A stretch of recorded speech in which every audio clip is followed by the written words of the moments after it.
Uno de los temas que pueden generar mayor dificultad cuando uno está estudiando teoría del delito es identificar qué es un elemento normativo. Bueno, lo primero que tendremos que entender es que en el enunciado de un tipo penal hay varias palabras, pero algunas de esas palabras pueden requerir una interpretación especial. Es decir, su significado está condicionado y no se puede hacer de manera libre, sino que la interpretación está limitada a un concepto cerrado. Ese concepto cerrado se puede encontrar en la legislación o puede depender de las circunstancias de la sociedad o la cultura de la comunidad. Estos son los elementos normativos del tipo penal que se dividen en dos categorías, jurídicos y extrajurídicos. Voy a empezar a hablar de los elementos normativos jurídicos. Cuando la interpretación se hace de acuerdo a la legislación, nos encontramos ante un elemento normativo jurídico. Estos elementos normativos jurídicos pueden encontrarse en el propio Código Penal, como sucede en el tipo penal de feminicidio en el Código Penal de la Ciudad de México, donde el mismo artículo que establece que es un feminicidio señala que debe entenderse por razones de género que motivan la muerte violenta de una mujer. Lo mismo sucede con el homicidio calificado, donde el Código Penal de la Ciudad de México también define que se debe entender por las calificativas de ventaja, traición, alevosía, retribución, medios empleados, saña, alteración voluntaria y odio.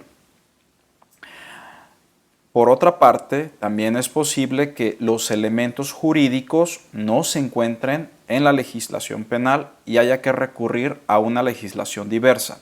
Por ejemplo, en el tipo penal de homicidio agravado en razón de parentesco, para interpretar adecuadamente la palabra parentesco, es necesario entender su significado de acuerdo a las disposiciones del Código Civil. Vamos con los elementos normativos extrajurídicos.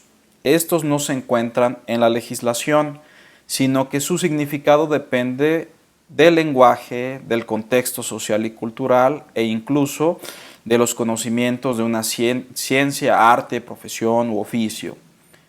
Por ejemplo, el tipo penal de acoso sexual tiene la expresión favores sexuales. Favores sexuales no se puede interpretar en un sentido jurídico, sino que su significado se interpretará de acuerdo a lo que socialmente se entiende como favor sexual. Lo mismo ocurre con el tipo penal de amenazas, con la expresión causar un mal. Asimismo, es posible interpretar un elemento normativo extrajurídico de forma gramatical o literal. Por ejemplo, en la circunstancia agravante de que un robo se cometa en lugar despoblado, para entender qué significa despoblado, sencillamente puede buscarse esa palabra en un diccionario y encontrar su significado. Por último, a veces para explicar un elemento normativo extrajurídico puede ser necesario recurrir a un conocimiento especial, como pasa con el tipo penal de homicidio de enfermo terminal. Será la ciencia médica la encargada de decir qué significa enfermedad incurable en fase terminal.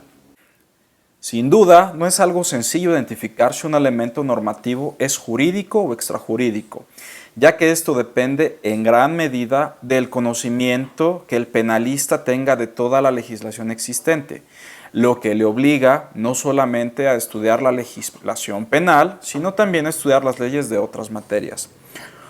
Una recomendación que yo les hago es revisar el Semanario Judicial de la Federación, en donde podemos encontrar tesis y jurisprudencias sobre lo que significan algunos elementos normativos de algunos tipos penales.